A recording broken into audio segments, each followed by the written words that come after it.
Well, the reason I came to Cincinnati is because George Burns invited me to come here. He had a job for me. No, not that George Burns. I'm not that old. Well, maybe I am. But in radio, just like anything else, I think it's a matter of relationships. Now, I started off in Binghamton, New York, worked there, and my program director's name was George Burns. And then I left there and went to San Diego. No George Burns connection there. But I was there for a while. That was my first big radio job. Then he went to York, Pennsylvania, and invited me to come and do the morning show there. So it's George Burns. And plus it's back east. I went there. And then George said, hey, I know there's a good job in Buffalo. So it snows a lot in Buffalo, George. But I went, and I worked at WKBW in Buffalo. So I was there having a good time, and then George came to 1360 WSAI in Cincinnati to be the program director. And he called me again. And I said, sure, what's Cincinnati like? And then I found out. And you want to know why I decided to stay in Cincinnati? Well, that was actually the third step. Because after I came here and had a great time, I was here for about 4 years, just did everything in the world, then I left. Because when I was a young guy getting in radio, my goal was to get to the biggest and best radio station I could. So when WNBC New York called, it's a pretty big station, and I went. And it was a great station. Imus in the morning, I was on in the afternoon, Marita Kay, Wolfman Jack at night, Marv Albert was my sports guy. I think he's still there. But after about a year or so, getting to the #1 market, and certainly one of the hottest radio stations in America, I thought, I don't know if I want to stay here or not. And then, not George Burns, but the manager of 1360 WSAI called me and said, I'm the new guy in town. Would you be interested in coming back?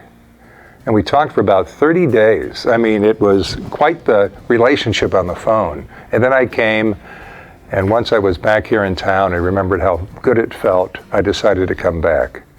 Aren't I lucky I did that? What's my favorite part of Cincinnati? The fact that it's greater Cincinnati. It's not just downtown Cincinnati, it's northern Kentucky.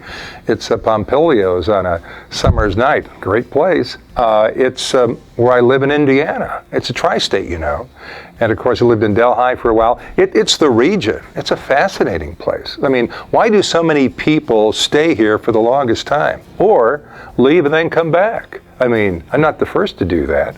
And I'm so glad I did. And so I love it here. I love the people. Very accessible. So it's big enough you can do just about anything you want. This is a big league city. And Cincinnati wants to be and loves to be considered a world-class city. And I think they are. I mean, this is News Radio, 700 WLW. So if you work here and you don't have something to talk about, then what's the matter with you? There's always plenty to talk about. Well, this is nice. It's 7:07, and I ask you to be listening, and here you are. Thank you. I'm Jim Scott. How many times have I said good morning and thank you for listening? Well, after 47 years of broadcasting here in Cincinnati, starting with 1360 WSAI playing rock and roll, and now here, it's time to start saying goodbye. Nothing lonely about it, though. I mean, I'll tell you what. First of all, I'm really happy to let you know, because I think you care about this, it's my choice. Sometimes people in broadcasting, you know how you tell it's not their choice? You turn on the radio and they're gone. I say, I wonder where they went. But lucky for me. But it's a bittersweet day because I love being on the radio. It's such an intimate medium. It's just you and me.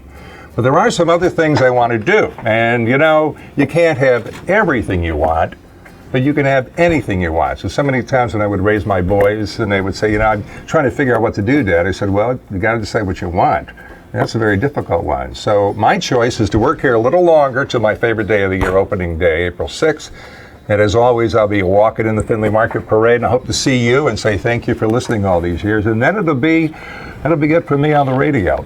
At 8:07 this morning, I will tell you and introduce to you the new person that is going to be waking you up every morning. Until then, I'm here to have some fun with you each morning, and for the next few weeks, maybe share some stories and memories with you. Up next, Patrice Sikor, like her, at the Bloomberg Market Minute, then Chuck Ingram. Want to give you all the basics you need here.